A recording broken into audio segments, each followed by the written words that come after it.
The bees build their home, one cell at a time, one frame at a time, one generation after another. Every cell has a purpose. Brood was raised inside it. Honey was stored inside it. Pollen was stored inside it. It is the home of the entire colony. But what if one day the beekeeper removes everything? Every comb, every frame, every cell, on purpose, in just a few minutes. Is that a mistake? Is it a desperate move? Or is it one of the most radical methods in the history of beekeeping? Most beekeepers would never do something like that, because it looks completely wrong.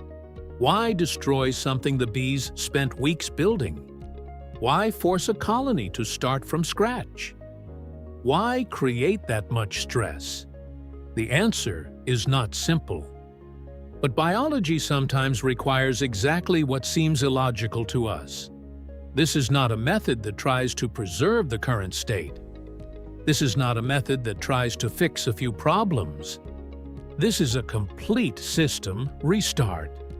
This is the Pecke method, better known as the shook swarm, one of the most radical colony management methods in beekeeping.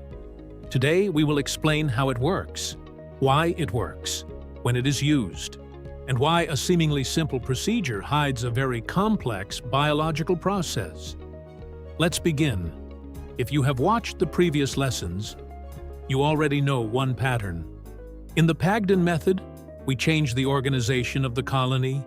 In the Taranov method, we changed the distribution of the population.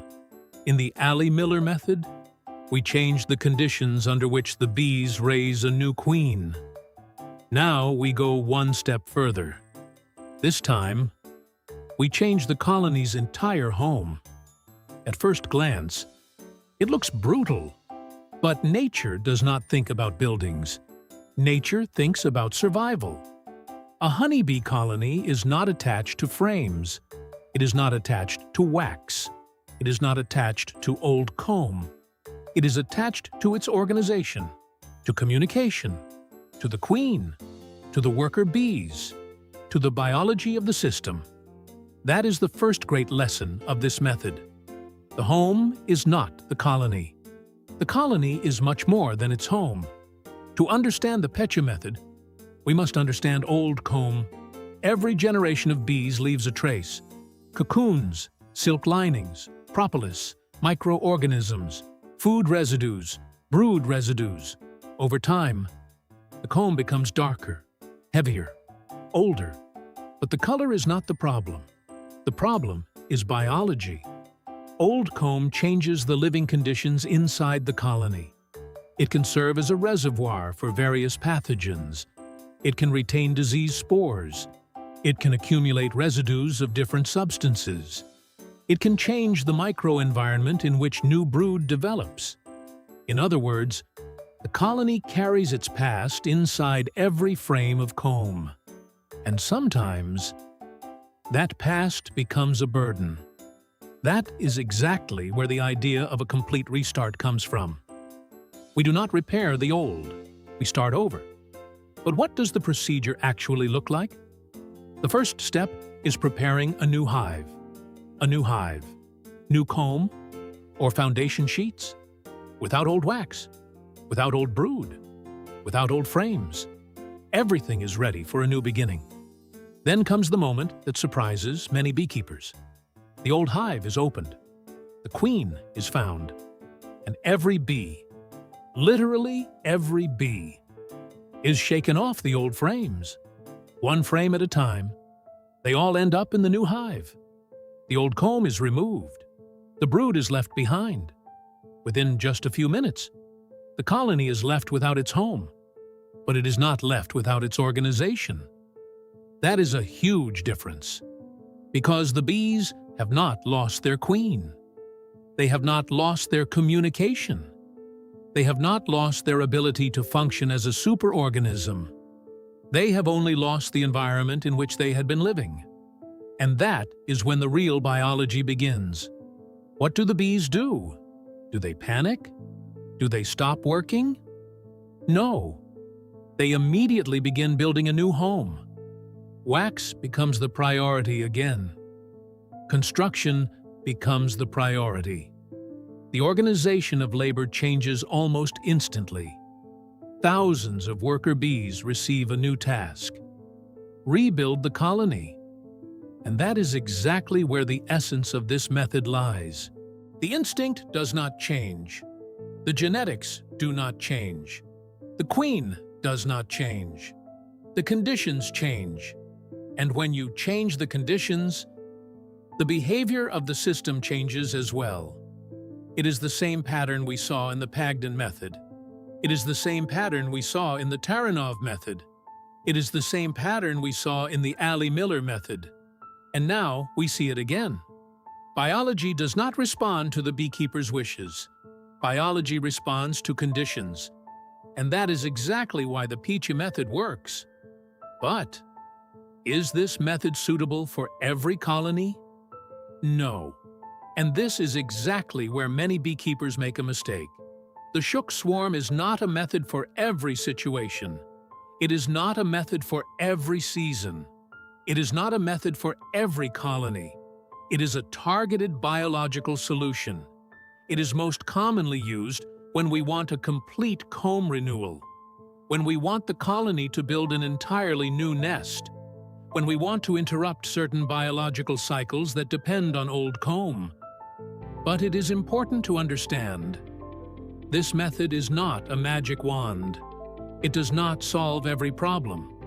It cannot compensate for a weak queen. It cannot compensate for poor nutrition. It cannot compensate for poor genetics. It simply changes the starting conditions. Then biology does the rest. What happens immediately after the transfer? The colony enters a completely new state. The worker bees begin producing wax. The builders become the most important part of the system. Nectar intake takes on a new role. Every drop of nectar now becomes building material. Every gram of energy is invested in a new beginning. At first glance, the colony appears weakened, but inside, a complete reorganization is taking place. The priority is no longer the old brood. The priority is no longer maintaining the old nest. The priority is construction. That completely changes the distribution of work. It changes the flow of energy. It changes the flow of resources. It changes the behavior of thousands of bees. In other words, the entire system changes. Why is that important? Because the behavior of the colony is not determined only by genetics. It is also determined by the conditions in which it lives. If you change the environment, you change the way the colony allocates its resources. It is the same pattern we have seen in all the previous methods. We are not changing the bees. We are changing the conditions. And the system responds. That is where the true power of biology lies. If we look at nature, we will notice something interesting. A swarm that leaves its old hive also starts from nothing. No comb, no brood, no stored reserves, and yet, within just a few days, it begins building a new home. The shook swarm uses exactly that natural pattern. It does not copy nature completely, but it uses the same biological principle. Starting over. That is why many people call this method an artificial swarm. But there is one difference. In a natural swarm, the colony makes the decision on its own. In the shook swarm method, the decision is made by the beekeeper. The colony's biological response remains almost the same. If you want to understand processes like this, watch the previous lessons. The Pathogen method, the Taranov method, the Ali-Miller method. Subscribe to the channel, because every new episode connects another piece of honeybee colony biology. Now, we come to the most important question. Why does this method work? Not because bees like new wax, not because they forgot the old nest, not because they lost their instincts, but because the system is forced to change its priorities. Instead of maintaining the old home, It begins building a new one. Instead of investing energy into the existing structure, it begins investing in a new one. That is a complete change in the flow of energy throughout the colony. That is the essence of the Pecke method. The most common mistakes. The first mistake: applying the method to a weak colony. Weak colonies struggle to build new comb. The second mistake: poor timing. If there is no nectar flow, comb building will be much slower. The third mistake: not providing supplemental feeding when it is needed. Wax production requires an enormous amount of energy. The fourth mistake: leaving old equipment inside the new hive. That defeats the main purpose of the method. The fifth mistake: expecting immediate results. The colony needs time. Biology does not work overnight. That is important to remember. The Pecke method is not a method that speeds up nature. It changes the starting conditions. Then, nature continues at its own pace. That is a major difference. Many beekeepers try to control every reaction of the colony. But a colony is not a machine. A colony is not a robot. A colony is a living system. A system that constantly evaluates its environment. A system that allocates its workforce. A system that makes decisions. And that is exactly why. Understanding biology will always be more important than memorizing individual techniques. Because techniques come and go. Tools change. Equipment changes.